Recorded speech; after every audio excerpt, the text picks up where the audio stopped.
Düşürsən desən bax. Yəni elə aktyorlar var, Fazil olsun.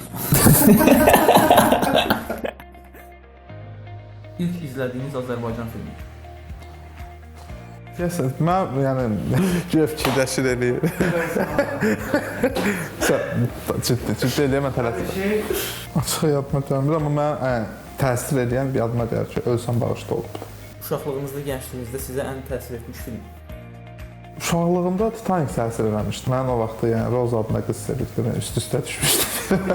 Yəni o filmin nə vaxt o insanın sevgiyə ilk başladığı vaxtlar, yeniyetməlik dövrünə düşmüşdü deyə o film təsir eləmişdi, uzun müddət təsir edib mənə. Amma belə Forrest Gump sonra ondan müddət. Yəni belə müəyyən filmlər olub ki, ömrümün müəyyən hissəsində məni yönləndirib hansısa istiqamətə. Filmlərdə özünüzə çox bənzətdiyiniz obraz, personaj. Yenə həmənki filmdir. Yəni Titanicdəki obraz mənə daha çox təsir eləmişdi vaxtı ikən. Azərbaycan filmi deyəndə gözünüzün qabağında canlanan ilk film. Təbii ki, bir də olmasın bu olsun. Müasir Azərbaycan filmləri içərisində son zamanlarda ən bəyəndiyiniz film. İkinci pərdə filmi təsir eləmişdi mənə. O məni şoka salmışdı axır vaxtlarda. Bəyəndiyim filmlər də olub, bəyənmədiklərim də olub, amma ikinci pərdə, yəni birinci pərdədə həmçinin yadımda qalmış. Baxdığınızda peşman olduğunuz film. Peşman olmamışam, sadəcə utanmışam, dilxor olmuşam, biraz pərt olmuşam, başqalarının yerinə belə olub. Müasir Azərbaycan filmində ən böyük əksiklər nələrdir sizcə? Ümumiyyətlə hər şey əksik. Əsas da ssenaridən başlayır. Təkcə bizdə deyil, dünya kinosunda da eyni problem yaşanır. Müəyyən qədər ssenarilərimiz axsayır məncə. Siz sosial şəbəkələrdəki video statuslarınız vardır, izləyicinin nəbzini tuta bilirsiniz. Sizcə Azərbaycanda keyfiyyətli tənqid edən izləyici kütləsi var? Var, əlbəttə var. İnsanlar müxtəlifdir, kütlə də müxtəlifdir. Var, əlbəttə. Əlbəttə var. Hamı eyni ola bilməz. Söz xatirinə söz yazanlar da var, amma tənqidi bacaran insanlar da az deyil. Sizin fikrinizcə Azərbaycan izləyicisi Azərbaycan kinosundan nə gözləyir? Hal-hazırda ancaq gülmək gözləyir səviyyə. Çünki statistika onu göstərir. Kinoteatrlarda alınan biletlər göstərir ki, insanlar komediyaya daha meyllidir. Amma inanmıram tək bundan ibarətdir. Başqa janrlarda da tamaşaçılarımız azdır. Acıdır. Amma işə gələndə bəzi kinolar olub belə bayaq dediyim filmdə, ikinci pərdədə, müəyyən janrda başqa filmlərdə olub ki, özünü kinoteatrda doğrulda bilməyibdi. İzləyicini güldürmək mi daha rahatdır, yoxsa ağlatmaq? Heç bir rahat deyil. Əslində güldürmək ikisinin də primitiv yolları var, qəliz yolları var. Üzr istəyirəm. Da güldürmək olur. Yəni bu əslində gülməli çıxır. An var da, o anda sən qəhrəmanı elə bir hala salırsan ki, o vaxtı o çox gülmək. Yəni ki, elə bir momentdə eləyir ki, sən bunu eləməməliydin. Ağlatmaq da biraz qəmli o.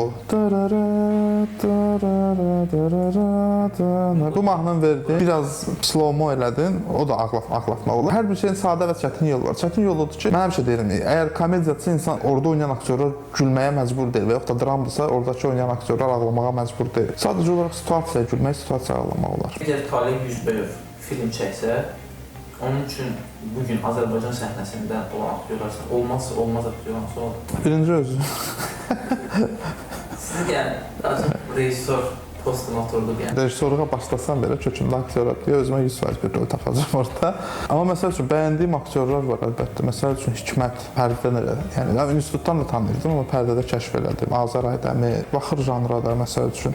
Çox da Allah hamısı dost tanışdı deyə belə saymaq çətindir biraz. Var, aktrisalarımız var, maraqlı aktrisalarımız var. Tapmaq lazımdır. Tapıb onu üzə çıxartmaq, kəşf etmək lazımdır. Azərbaycan kino səhnəsini bir kurt kimi dağıdıb yenidən yığsaz əgər ekranda olan simalardan kimi saxlayarız? Heç kəsə dəyməzdi. Heç kəsə dəyməzdi. Heç kəsə kino çəkmək, kinoda çəkilməyə qadağan eləmək olmaz. Hərənin öz yolu var, öz seçimi var. Sadəcə insan özü başa düşməlidir. Başa düşməlidir. Bu düzgün bir sənət seçib. Bu sənət onun üçündürmü? Yəni həyatı sərf eləməyə dəyərmi bu sənət üçün? Çünki yenə deyim, teatrda işləyən bəzi aktyorlar olub ki, mən görmüşəm ömrünün 50 ildən çoxunu sərf edib. Amma toqda heç nə. Yəni finalda sadəcə olaraq həmişə ikinci dərəcəli kütləvi rollar və s. O insan sadəcə başa düşməyib ki, bu onun deyil. Sən o sənətdəsənmi? Bildiyim qədərilə gənc yaşlarda jurnalist olmaq istəmişsiniz. Məşhurlarla görüşmək istəyi olub sizdə. Bəs Talih Yüzbəyov bugün bir məşhur kimi görüşlərə gedəndə, müsahibələrə gedəndə heç keçir? Əslində xoş olur. Belə bir şey yoxdur, bezdirib jurnalist. Belə şey yoxdur. Xoş, insanlarla ünsiyyətdə olmaq xoşdur. Suallardan da çox şey asılıdır. Bəzən olur ki, müsahibədən çıxırsan, deyirsən ki, bu nə idi? Bəzən olur ki, çıxırsan, deyirsən ki, insanlar araşdırıb, ən azı sizin kimi üzə demək olmaz. Siz sual verəndən önce başa düşürəm ki, siz müəyyən şeylər, müsahibələrimi oxumusunuz, yəni, tanıyırsınız məni. Bəzən gedirsən, jurnalist səni tanımır, jurnalist səni prosto tanımır. Göstəriş veriblər ki, Talih Yüzbəyovda müsahibə al, onunla müsahibə şeyli özü də paylaşsın, çox baxış olacaq və s. O da gəlir, çox belə oradan-buradan, onun istənilən adama verilə biləcək sualları verir. Sən də belə başa düşürsən ki, bilin. seçimli suallar. Aha. Həsən Məmmədov mu, Həsən Ağa Turabov mu? Turabov. Axırıncı aşırı mı, 7 oğul istərəm mi? Axırıncı aşırı. Yuxu yoxsa qaynana? Qaynana. Tarantino yoxsa Christopher Nolan? Tarantino. Oğlan evi mi, kəkli kötü mü? Yəni ikisi də dostlarımızdır ya. Ayırmaq istəmirəm. Adam Azərbaycan gedək. hərəsinin öz yeri. Oğlan evi öz dövründə çox böyük bir səs-küyə səbəb olmuşdu. Kəşfiyyatı da son dövrdə elə bir şey yaşayır. DC yoxsa Marvel? Qəhrəmanlarına görə DC, kinolarına görə Marvel. Bir də son sual. Oğlan evi filmində sizin ən xoşunuza gələn replik hansı idi?